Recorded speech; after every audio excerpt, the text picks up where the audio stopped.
Again, please make brachot for the complete refuah shlema of Mashiach ben Sipora. Continuing now in the halachot of Lashon Hara.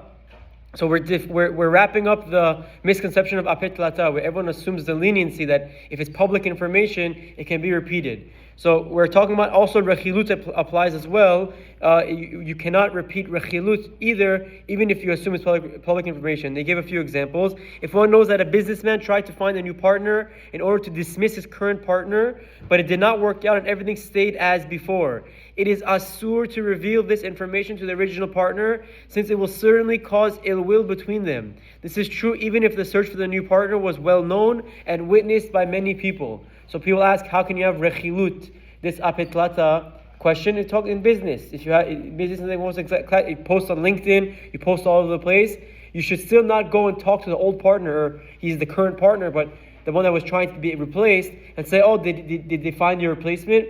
Obviously, it's going to cause ill will between the two partners at the firm. Similarly, if a rabbi has reached out to another community with the intent of leaving his current post in favor of a new one, even though this may be known to all the townspeople and all the community members in the second location, it will inevitably filter back to the first town. It is prohibited for anyone to disclose this information to the residents of the first place, as they will certainly be upset with their rabbi over this. That's another example. And the third example they bring is a similar scenario would be a yeshiva bachur who is dissatisfied and wants to transfer to another yeshiva. If he is not accepted to the new institution, it will be rechilut to reveal to the rosh yeshiva or even the students of the first yeshiva that he wanted to switch, since it will inadvertently cause ill feelings between the two. And the examples can continue. Even if someone wants to take their kid out of a school and it doesn't work out, and then they go say, oh, by the way, did they take their kids out or not? All of these ramifications apply to rechilut as well. Even if it might be public, you still cannot go and speak about it to the two parties. Now, the fourth category of misconceptions, and we'll wrap up with this for this section for today. Well-known information.